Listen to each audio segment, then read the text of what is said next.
오늘 본문에 보시면 여리고 성의 주민 중에 라합이라는 여인이 나옵니다. 물론 우리가 이미 잘 알고 있는 여인입니다.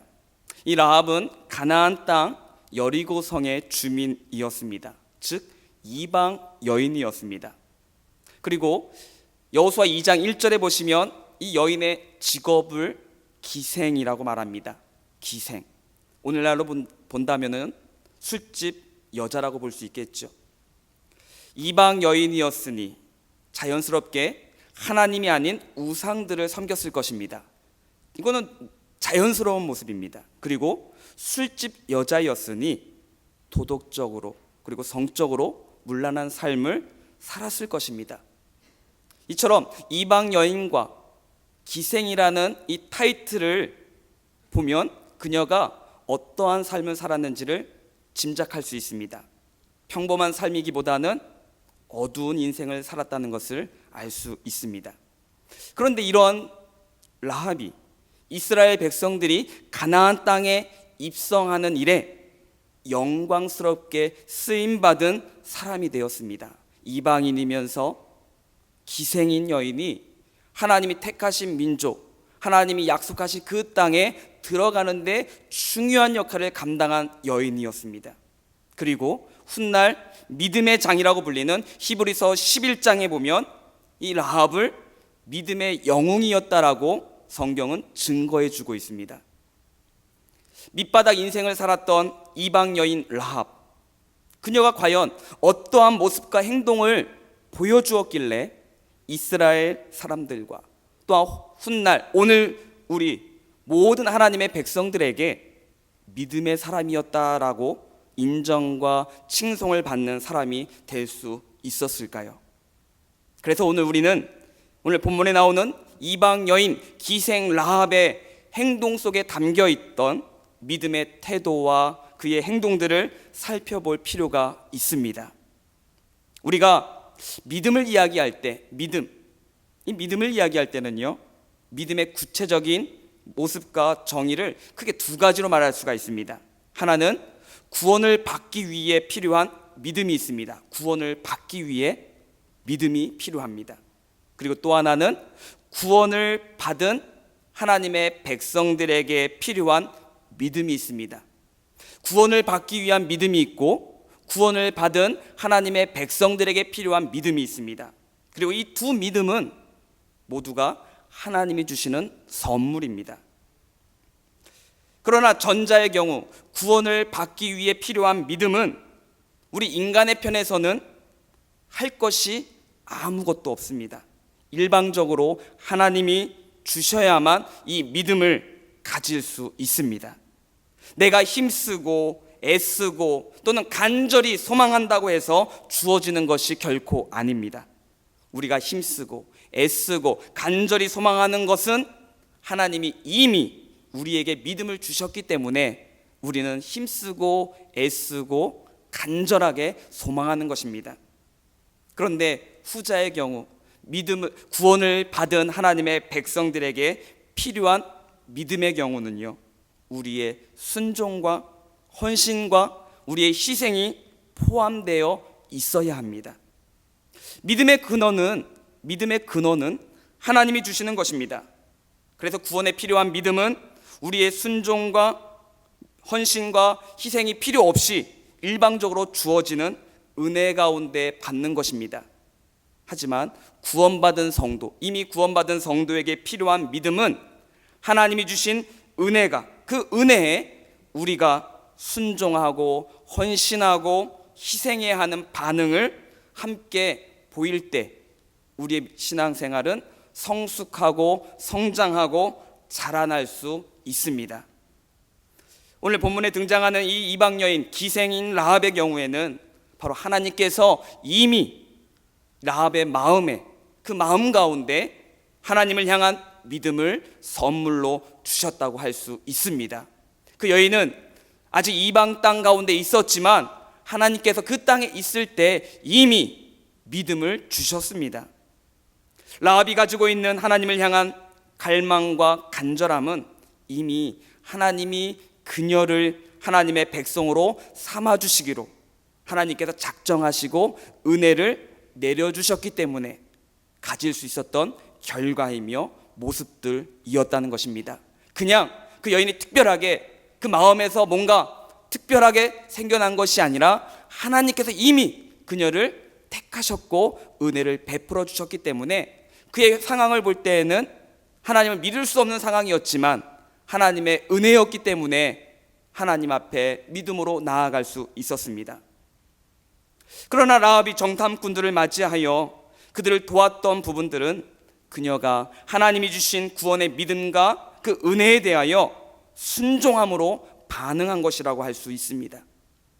하나님의 은혜로 하나님께서 전적으로 은혜를 주시고 믿음을 주셔서 그 믿음으로 주님을 믿고 나아감으로 인해서 또한 그 믿음으로 순종으로 반응할 때 이러한 믿음을 바로 구원받은 주님의 백성들이 가지고 있어야 할, 오늘 우리가 가지고 있어야 할 믿음이라고 말할 수 있습니다. 오늘 우리 또한도 이미 예수 그리스도 안에서 하나님의 백성이 된 줄로 믿습니다. 그리고 오늘 우리는 구원받은 백성으로서 하나님 앞에 그 믿음으로 나아가며 순종으로 또 우리의 헌신으로 희생으로 또한 힘써 나아가야 합니다. 우리는 오늘 이 라합의 이러한 믿음의 모습을 통해서 구원받은 성도, 즉 오늘 우리가 마땅히 추구해야 할 믿음과 오늘 우리의 삶 속에서 가져야 할 합당한 믿음은 무엇인지에 대해서 함께 살펴보고자 합니다. 첫째로 이 기생 또한 이방 여인 라합의 믿음은 순종이 있는 믿음이었습니다. 순종이 있는 믿음, 그냥 믿음만이 아니라 순종이 있는 믿음이었습니다. 히브리서 11장 믿음장 31절에 보시면 이 라합의 믿음에 대해서 성경은 이렇게 증거하고 있습니다. 믿음으로 기생 라합은 정탐꾼을 평안히 영접하였으므로 순종하지 아니한 자와 함께 멸망하지 아니하였도다 라고 말씀합니다. 믿음으로 기생 라합은, 어찌 보면은 라합의 입장에서 본다면 기생이라는 말은 빼고 싶을 겁니다. 그런데 그녀가 어떤 존재인지를 성경은 분명히 말씀합니다. 기생이지만 이방 여인이지만 믿음으로 순종했더니 하나님께서 기억하셨다는 것입니다. 그렇다면 오늘 우리의 모습 속에서도 사람들의 기준에 볼 때 부끄러운 모습도 있을 것이고 사람들 앞에 내세우기 어려운 모습도 있을 것입니다. 그러나 그 모습 속에서도 우리가 믿음으로 나아갈 때 하나님께서는 우리의 현상과 우리의 현재 모습이 아니라 그 믿음대로 역사해 주십니다. 여기서 보면 라합은 믿음으로 정탐꾼들을 평안히 영접하였다라고 말하고 있습니다. 그러면서 라합 외에는 다른 이들은 순종하지 않아 멸망을 당하였다라고 증거하고 있습니다. 다시 말하자면 하나님의 백성들을 영접하는 것이 곧 하나님께 순종한 것이고 하나님의 백성들을 대적하는 것이 곧 하나님께 불순종하는 것과 같았다는 것입니다. 여리고성의 사람들은 하나님의 백성들을 대적했습니다.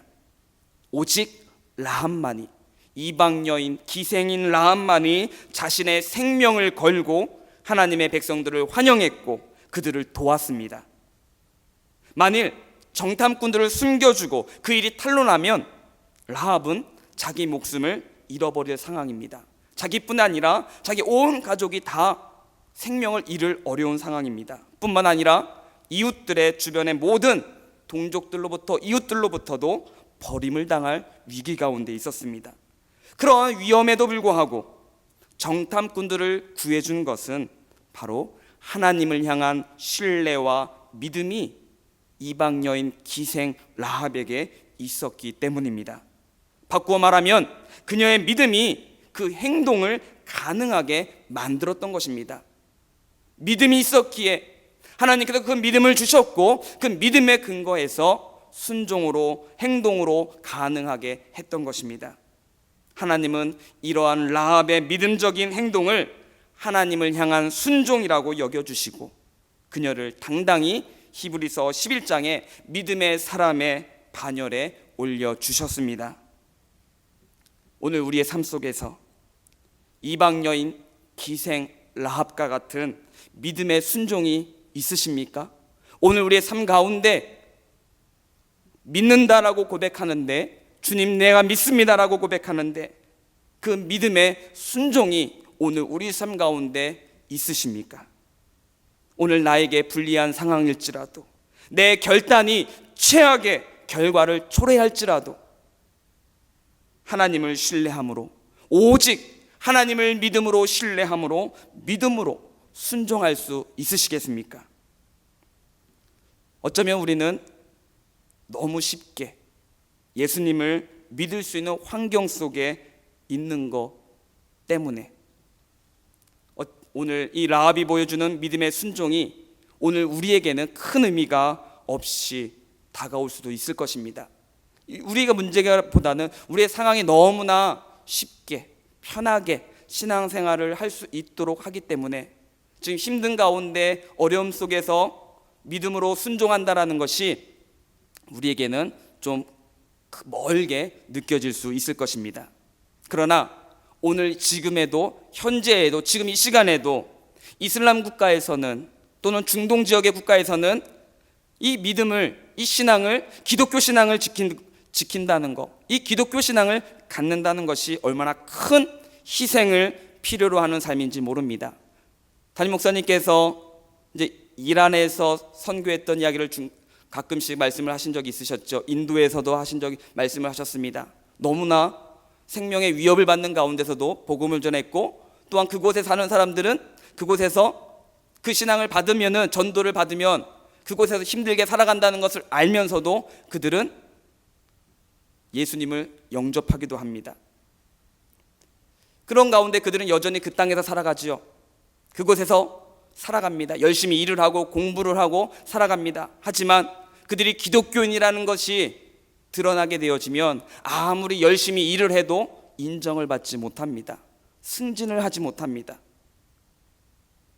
주변의 이웃들에게는 싸늘한 냉대를 받아야 합니다. 아무리 훌륭한 능력과 기술을 가지고 있어도 기독교인은 쓰임을 받지 못합니다. 주변 사람들에게 철저하게 따돌림을 당합니다. 핍박과 고난이 있습니다.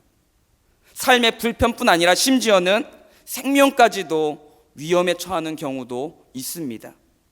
단순히 그리스도인이라는 사실 한 가지 때문에, 예수님을 믿는다는 거 한 가지 때문에, 그 사람을 힘들게 하거나 옆에 있는 사람 괴롭힌 것도 아닌데 예수님을 믿는다는 거 하나 때문에 많은 희생을 감수하고 있습니다.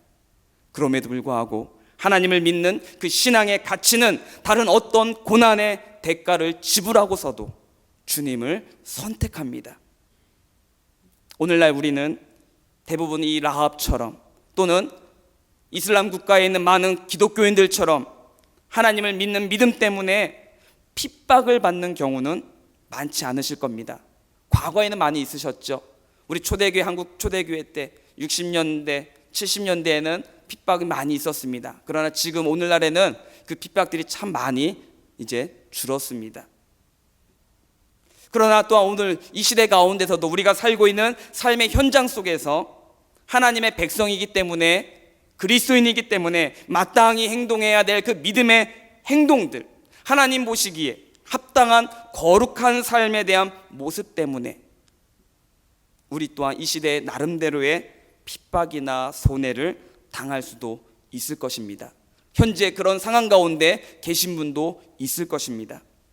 그렇다면 오늘 우리는 이러한 우리의 삶 속에서 하나님의 뜻에 합당한 순종을 위해서 거룩한 삶, 믿음의 삶을 살기 위해 핍박을 당할 각오가 되어 있으십니까? 이 시간 속에서도, 이 시대 속에서도 복음을 위해서 내가 희생할 각오가 되어 있으십니까? 오늘 우리가 하루하루 살아갈 때 그런 각오 가운데 나아간다면 많은 핍박과 또는 유혹이 올 때에도 우리는 넉넉히 이기게 될 줄로 믿습니다. 오늘 우리들도 하나님이 기뻐하시는 일에 순종하는 것 때문에 내가 비록 손해를 본다 할지라도, 나의 삶에 어려움이 오더라도 나는 하나님의 뜻에 순종하기로 결심하고 결단하는 우리 모두가 되시기를 바랍니다. 두 번째로 이방 여인 기생 라합의 믿음은 들음에서 시작된 믿음이었습니다. 공부하고 자신이 연구하고 또는 먼 산속을 바라보면서 그냥 깨우쳐서 갖게 되는 믿음이 아니라 들음에서 시작된 믿음이었습니다. 라합이 정탐꾼들을 영접한 믿음은 하나님의 뜻에 순종하는 믿음이었습니다. 하나님의 백성들을 대적하지 않고 그들을 받아주는 것, 하나님이 기뻐하시는 뜻이라면 어떠한 손해를 감수하더라도 라합의 믿음은 순종하는 믿음이었습니다. 라합이 이러한 순종의 믿음을 가질 수 있었던 이유는 바로 들음에서 시작되었다는 것을 우리는 기억해야 됩니다. 그냥 깨닫게 되는 것이 아니라 들을 때 하나님께서 역사해 주셨습니다. 오늘 본문 9절과 10절을 한번 보십시오. 여호와께서 이 땅을 너희에게 주신 줄을 내가 아노라. 우리가 너희를 심히 두려워하고 이 땅 주민들이 다 너희 앞에서 간담이 녹나니 이는 너희가 애굽에서 나올 때 여호와께서 너희 앞에서 홍해물을 마르게 하신 일과 너희가 요단 저쪽에 있는 아모리 사람의 두 왕 시온과 옥에게 행한 일 곧 그들을 전멸시킨 일을 우리가 들었음이니라 라고 고백하고 있습니다. 라합은 하나님이 어떻게 애굽에서 이스라엘 백성들을 구원해 주셨는지, 그리고 어떻게 광야에서 그들을 인도해 주셨는지, 그들을 대적하는 자들이 어떻게 징계를 받았고 어떻게 물리쳐졌는지를, 이 모든 일들을 자신을 비롯해서 여리고성과 가나안 땅에 있는 사람들이 다 들었습니다. 라합이 이러한 소식을 다 듣고 내린 결론이 무엇입니까? 바로 이스라엘 백성들이 믿고 따르는 여호와, 그 여호와가 참된 하나님이시다라는 것을 깨닫게 된 것입니다. 라합만 하나님에 대한 소식을 들은 것은 아니었습니다. 그 당시 모든 가나안 땅 여리고성에 사는 주민들도 라합이 들었던 소식을 같이 들었습니다. 그런데 이 소식을 듣고 하나님을 믿은 사람은 라합 한 사람뿐이었습니다. 하나님의 백성들을 영접하고 받아준 사람은 라합 외에는 없었다는 것입니다.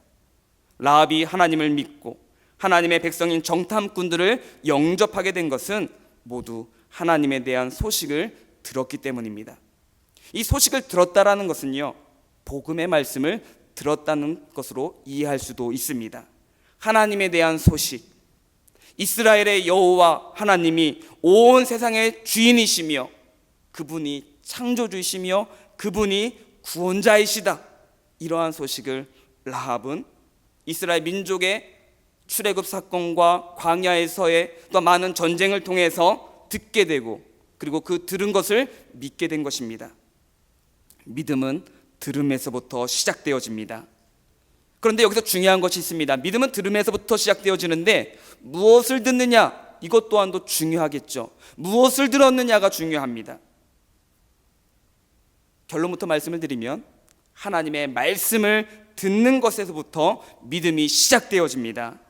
라합이 하나님에 대한 소식을 들었다는 것은 결국 하나님의 말씀인 복음을 들었다는 것과 같은 의미로 볼 수 있을 것입니다. 그래서 로마서 10장 17절에 보시면 이렇게 말씀하지요. 믿음은 들음에서 나며 들음은 그리스도의 말씀으로 말미암는다라고 말씀하고 있습니다. 그리고 라합은 오늘 보면 10절 마지막 부분에서 그렇게 말하는 것이죠. 우리가 들었다라고 고백하고 있습니다. 라합은 본래 하나님을 믿는 신앙을 갖고 있지 않은 이방인이었습니다. 그녀는 사실 하나님에 대한 소식조차 마음대로 들을 수도 없습니다. 관심을 갖고 싶어도 들을 수 없는 상황 속에 있었습니다. 그러다가 어느 날 소문으로 들린 소식입니다. 누군가가 성경 공부를 가르쳐주고 누군가가 자세하게 하나님에 대해서, 신론에 대해서 가르쳐주는 것이 아니라 소문이었습니다. 사실을 확인할 수도 없는 소문이었습니다. 이 소문 속에서, 소식 속에서 하나님에 대한 소식을 의도하지 않게 들었습니다. 하나님이, 이스라엘의 하나님이 이스라엘 백성들을 사용하고 계시다. 이스라엘의 하나님이 그 백성과 함께 계신다. 그리고 그 하나님의 이름은 여호와이시다. 그 여호와가 이스라엘 백성들을 애굽에서 이끌어내셨고 그들을 광야에서 지켜주시고 인도해 주셨고 또한 그들을 가로막는 많은 국가들, 많은 민족들을 물리쳐 주셨다. 라합은 이 이스라엘 백성들을 통해서 우주의 창조주이시고 하나님 되시는 하나님의 역사가 어떤 것인가에 대해서 소식을 들었습니다. 그리고 이때 하나님을 믿기 시작했습니다. 라합이 그 소식을 들은 정황을 생각해 본다면 오늘 우리와 같은 상황이라 비교할 수 없는 상황입니다. 오늘 우리는 하나님이 누구신지, 성경은 어떤 말씀인지 우리가 원하면 얼마든지 알 수 있고 많은 지식들이 참 많이 있습니다. 얼마든지 알고 싶으면, 배우고 싶으면 배울 수 있고 알 수 있고, 성경을 보고 싶으면 얼마든지 볼 수 있는 상황 속에 있는 것이 오늘 우리의 모습입니다. 하나님에 관하여 많은 설교자들이 설교를 합니다. 그런데 이 라합은 그렇지 못한 형편 속에 살았습니다. 하나님을 알 수 있는, 하나님을 깨달을 수 있는 조건과 상황이 불리합니다. 알고 싶어도 알 수도 없는, 알고 싶다라는 생각조차 할 수 없는 상황 속에서 단순히 소문으로 들려온 소식을 통해 하나님을 알게 되었습니다. 그런데 중요한 것은요, 그 소식 속에서, 그 소문 속에서 하나님이 그 라합의 마음의 문을 열어주시고 하나님을 믿을 수 있는 믿음을 선물로 주셨습니다. 그리고 하나님을 믿는 백성이 되어서 하나님이 기뻐하시는 뜻에 순종하는 믿음의 사람으로 세워지게 되어집니다.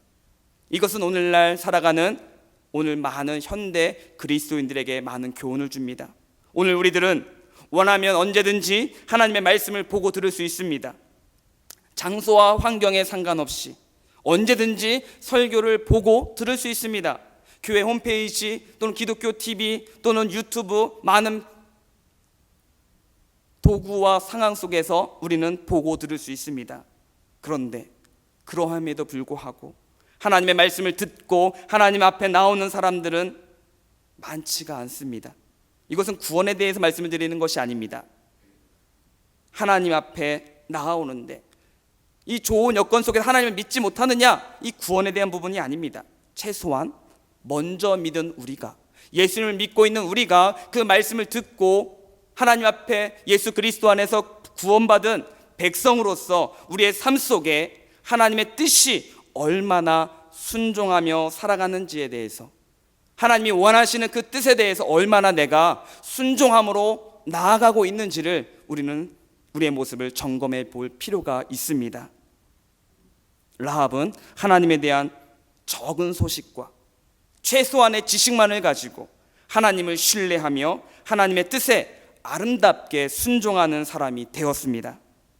믿지 않는 사람들은 하나님의 뜻에 순종할 수 없습니다. 순종하겠다라는 의지조차 없습니다. 그러나 그리스도인들은, 오늘 우리들은 다릅니다. 우리들은 이미 하나님의 은혜로 예수 그리스도의 대속의 공로로 새 생명을 부여받았습니다. 그래서 우리는 영적으로 살아있는 사람입니다. 이제 우리는 그래서 하나님의 뜻에 반응할 수 있는 존재가 되었습니다. 그럼에도 불구하고 우리들은 아직도 하나님의 뜻에 우리 자신을 내어 맡기지 못할 때가 있습니다. 내어 맡길 듯 하다가 멈칫거릴 때가 많이 있습니다. 하나님을 신뢰하지 못하고 주저할 때가 있습니다. 하나님을 아예 믿지 않겠다라는 것이 아닙니다. 주저할 때가 있습니다. 어쩌면 우리는 하나님을 향해 많은 것을 요구하고 있지는 않은지 모르겠습니다. 하나님 이것도 주시고 저것도 주시고 이러한 증거와 확신도 주시면 제가 그러면 순종하겠습니다. 그러나 하나님이 오늘 우리에게 주시는 가장 확실하고 중요한 것은 바로 하나님의 말씀이라는 사실을 기억하시기를 바랍니다. 하나님은 다른 것, 신비로운 것, 기적, 이것이 아니라 하나님의 말씀을 통해서 하나님을 신뢰하고 하나님의 뜻을 깨닫고 그 뜻에 순종하기를 원하고 계십니다. 하나님의 말씀, 그 말씀을 통해서 하나님을 바르게 알아가고 하나님의 뜻을 신뢰하는 삶을 살아가기를 원하십니다.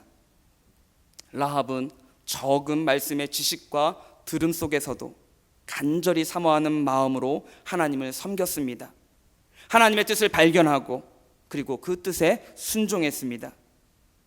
우리는 많은 말씀의 지식들을 가지고 있습니다. 그러면 오늘 우리는 어떻게 해야 되겠습니까? 우리에게 주어진 이 말씀을 통해서 하나님을 온전히 신뢰하고 하나님의 뜻에 더욱 순종하는 자리에 서시기를 소망합니다. 말씀을 마무리하겠습니다. 오늘 본문 11절을 다시 한번 보시기를 바랍니다. 우리가 듣자 곧 마음이 녹았고 너희로 말미암아 사람이 정신을 잃었나니 너희의 하나님 여호와는 위로는 하늘에서도 아래로는 땅에서도 하나님이시니라. 아멘. 라합이 생명을 걸고 정탐꾼들을 도와줬던 이유는 바로 라합이 여호와를 하나님으로, 참된 하나님으로 믿었기 때문이었습니다. 그리고 그 하나님을 자신의 하나님으로 믿었습니다. 라합은 오늘날 참된 믿음이 무엇인가를 우리에게 보여주고 있습니다. 믿음으로 인생을 산다는 것이 얼마나 엄숙하고 또한 진지한 것인가를 보여주고 있습니다. 하나님께서 이러한 라합의 삶 속에서 그녀와 그녀의 가족을 구해 주셨습니다. 그리고 더 놀라운 것은 단지 그녀가 원하는 자기 가족이 구원받는 것만이 아니라 더 놀랍게 여호와께서는 라합의 이름을 더욱 높여주셨습니다. 마태복음 1장에 보시면 예수님의 족보가 나오지요. 그 족보에 라합의 이름이 기록되어 있습니다. 하나님께서는 한 여인의 믿음과 순종을 보시고 그녀에게 더 큰 은혜와 복을 내려주셨습니다. 오늘 우리의 믿음과 순종이 때로는 우리의 희생을 가져올 수도 있을 것입니다. 우리에게 아픔과 어려움을 가져올 수도 있습니다. 그러나 이 믿음과 순종이 장차 하나님의 때에 우리에게 더 큰 아름다운 은혜와 복으로 또한 보상되어질 것을 믿으시기를 바랍니다. 하나님께서 우리의 이름을 기억해 주시고 높여 주실 것입니다. 그러므로 하나님께서 오늘 우리에게 이 라합과 같은 믿음을 허락하여 주시기를 예수 그리스도의 이름으로 축원합니다.